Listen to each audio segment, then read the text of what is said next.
मैथिली आ भोजपुरी के सबसे नीक चैनल एपी प्रोडक्शन दरभंगा के एखनई लाल बटन दबाकर सब्सक्राइब करू और घंटी के निशान बटन के जरूर दबाओ ताकि नव नव ऑडियो आ वीडियो अहाँ सब लग तुरंत पहुंच सके।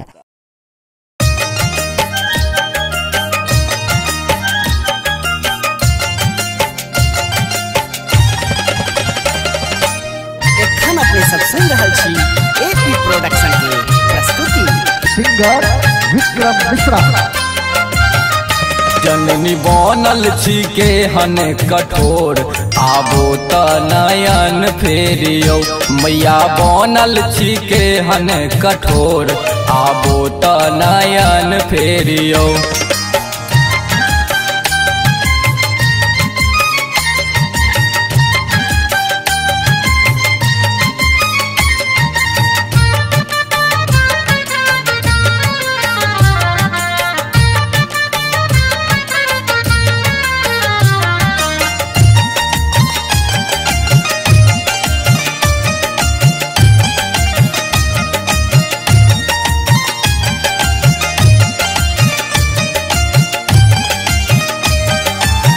भोरे भोरे उठ कम्बे मंदिर धोबै छी जगदम्बे,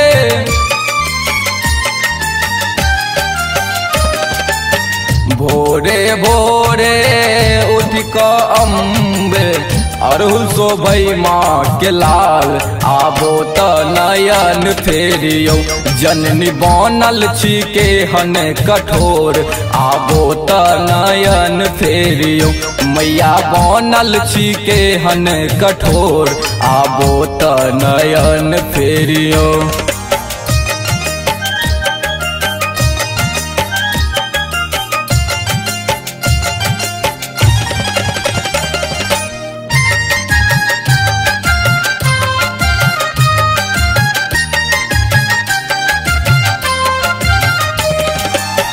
आही दुर्गा आही काली छी भवानी जग कल्याणी,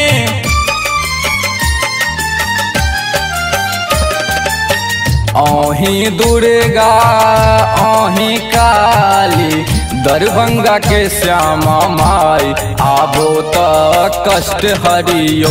जननी बनल छी के हन कठोर आबो त नयन फेरियो, मैया बनल छी के हन कठोर आबो त नयन फेरियो।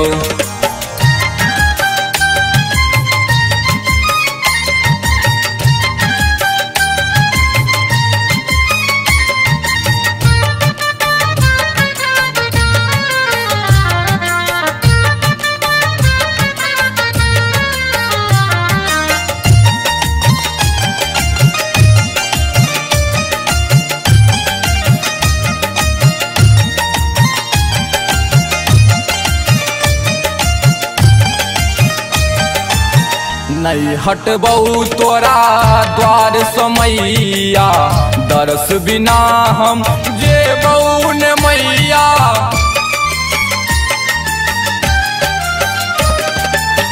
नहीं हटबऊ तोरा द्वार समैया, छोड़ी क जेबऊ ने दुआर आबो त नयन फेरही।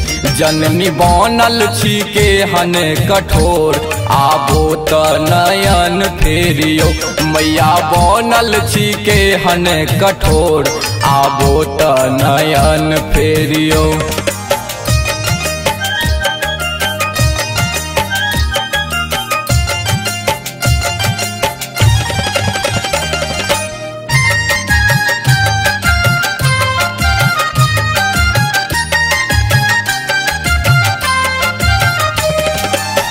हम विक्रम मैया भजन गबै छी, चंदन के दुख कही सुनबै छी।